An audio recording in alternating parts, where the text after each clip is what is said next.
Brought to you by Saluja Gold.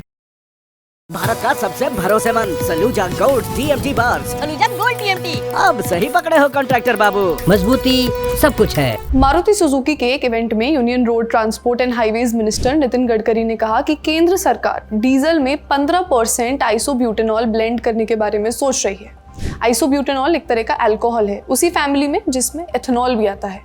Ethanol में 2 carbon atom होते हैं, आइसोब्यूटेनॉल में 4। ये तो केमिस्ट्री की बात हो गई, पर ये ज्यादातर 3 जगह इस्तेमाल होता है। फ्यूल में मिलाया जाता है, पेंट और सॉल्वेंट्स बनाने में काम आता है, और केमिकल इंडस्ट्री में भी।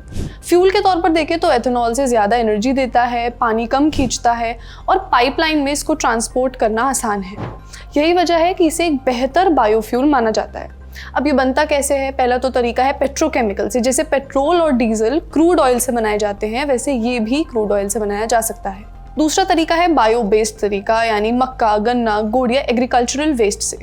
इसमें पहले इन चीज़ों में जो शुगर होती है उसे ब्रेक किया जाता है, फिर जो माइक्रो ऑर्गेनिज्म होते हैं वो इस शुगर को फर्मेंट करते हैं और फिर आइसोब्यूटेनॉल बन जाता है, जैसे एथेनॉल भी बनाया जाता है। यूनियन मिनिस्टर नितिन गडकरी ने जो प्रपोजल रखा है उसके पीछे आइडिया है कि हम जो पहले से बन रहा एथेनॉल है उसी से आइसोब्यूटेनॉल बनाएं। सरकार कह रही है कि डीजल में 15% तक आइसोब्यूटेनॉल मिलाया जा सकता है।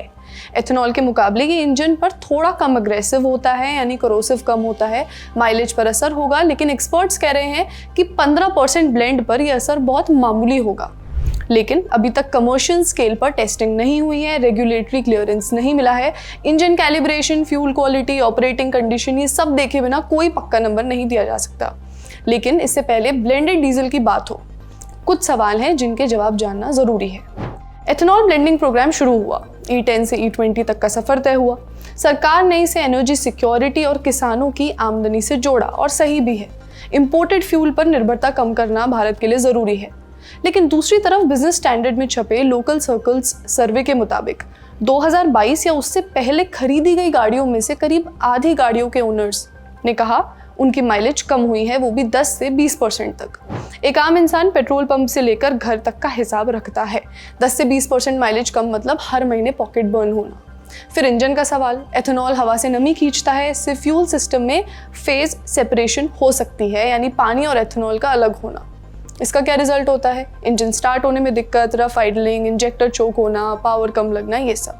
कुछ रिपोर्ट्स में ये भी सामने आया कि एथेनॉल रबर पाइप, गैस्केट और सील्स को धीरे धीरे नुकसान पहुंचा सकता है। सरकार का जवाब है कि नई गाड़ियां E20 कंपैटिबल हैं।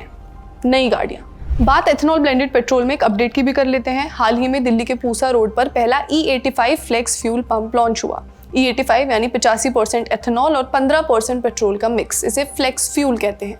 कीमत है 82.12 रुपये पर लीटर, जो E20 पेट्रोल से करीब 20 रुपये सस्ता है। पंप इसलिए लॉन्च हुआ है क्योंकि वो नॉर्मल पंप में नहीं डल सकता, और न ही अभी जो गाड़ियां हैं उसमें।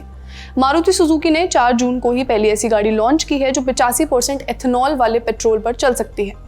सिर्फ फ्लेक्स फ्यूल गाड़ियां ही इसे चला सकती हैं जिनके इंजन, फ्यूल सिस्टम, सेंसर्स सब कुछ खास तरीके से बनते हैं। तो क्या अब आने वाले टाइम में फ्लेक्स फ्यूल वाली गाड़ियां खरीदनी होंगी या फिर EV खरीदनी होगी? और जो पुरानी गाड़ी खराब हो रही है उसका क्या करना है? कंफ्यूजन तो रियल है। इंफ्रास्ट्रक्चर का हिसाब लगाना भी ज़रूरी है। अभी पूरे देश में E85 का एक पंप है, पूसा रोड दिल्ली में। सरकार का प्लान है कि दिल्ली NCR और मुंबई पुणे नागपुर कॉरिडोर में पहले 50 से 100 स्टेशन बनाए जाएंगे। 2026 के एंड तक 500 आउटलेट्स और 2027 के एंड तक 5000, मतलब 5000 आउटलेट्स 2027 के एंड तक E85 वाले पंप्स बना दिए जाएंगे। ये एक बड़ा इंफ्रास्ट्रक्चर अंडरटेकिंग है।